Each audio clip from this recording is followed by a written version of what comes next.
So, day 1? Kasi, oo, day 1. Pinalitan yung room ko. Hindi na siya yung twin bed. Ito na talaga yung, hindi twin bed eh. Basta double bed siya. Basta ito na talaga yung binook ko. Single room na dapat may CR. Yung kanina communal lang. So, pinalitan na. Anyways, kanina ko pa to actually binili. Kasama nung bun. Pero hindi ko pa kinakain. Gabi na ngayon. Hindi ko na nahintay yung Symphony of Lights ba yun? Kasi ang lamig sa labas. Diyos ko Lord naman. Anyways, ito yung tart. Hindi siya egg tart. Naghahanap ako ng egg tart. Kaso kasi yung nadaanan kong bakery kanina nga. Alam ko na videohan ko yun eh. Yung nadaanan kong bakery. Wala silang ganun. Milk tart lang. Anyways, nag-toothbrush pa naman ako. Ewan ko kung ma-appreciate yung lasa. Pero ito na, itatry natin. Wait nga. Teka nga.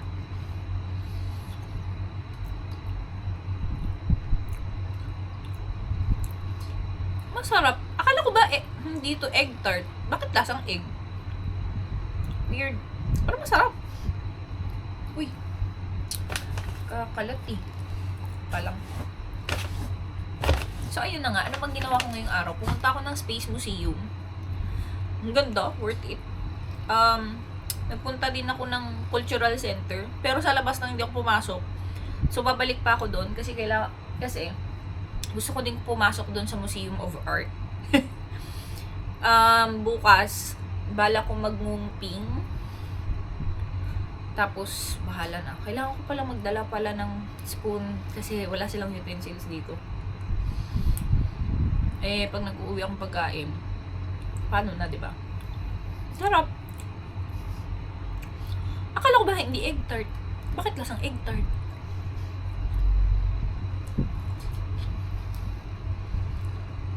Pero masarap. Dito ko siya nabili. Kung ano mang bakery yun. Basta yan yun. Sama siya ng bun. Actually, gusto ko yung bun. Kaso nga lang, yun nga medyo mahal. Pero kung pag nagawi ako doon, bibili ako ulit. Iuwi ko sa amin. Again, hindi to makakaabot ng Facebook. YouTube lang to, be. Hindi nila alam yung YouTube account ko eh.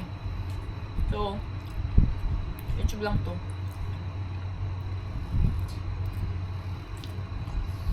Ano yun? Yung hindi siya masyadong matamis. Sakto lang. Pero lasa mo pa rin yung itlog. May mga tart kasi na talagang, alam mo yun, parang tamis. Alam mo, ang lamig. Pero, naka-aircon ako at naka-electric fan pa ako. Wala kayong pake. Bakit ba? Samantalang manginig-ginig ako kanina nag-hotbath, di ba? Anyway. Hindi ko alam talaga. Medyo madami din naman akong nagawa ngayon. Nag-cruise ako kanina. Simba. Main.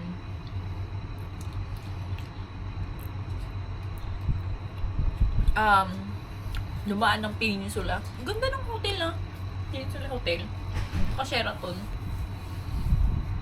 Sana magkaroon ako ng chance makapag-stay ng Peninsula Hotel or Sheraton Hotel. Diba? Ewan ko kung mangyayari, diba? Tapos, dumaan din pala ako dun sa may, yung parang tower ba yun? Yung sa may Kowloon Park. Okay din, maganda. May mga pictures ako. Hindi ko pa nga lang i-upload. Again, hindi ko alam kung kaya ko siyang i-upload. Kasi nga, umalis lang ako. Hindi siya, paano ko ba sasabihin? Hindi ko kasi siya ma-explain eh. Hindi kasi alam ng mga parents ko. Hindi alam ni mama at papa na nag-Hong Kong ako. Although nagsabi ko kay papa na mag-Hong Kong ako, ayun yata maniwala. Si mama, never mind. Dahil lagi siyang kontra, sabihin niya selfish ako. Alam mo yun? Kaya na. Ang sarap. Ito yung tipong talagang, alam mo yun? Mapapakain ka talaga kasi hindi siya matamis.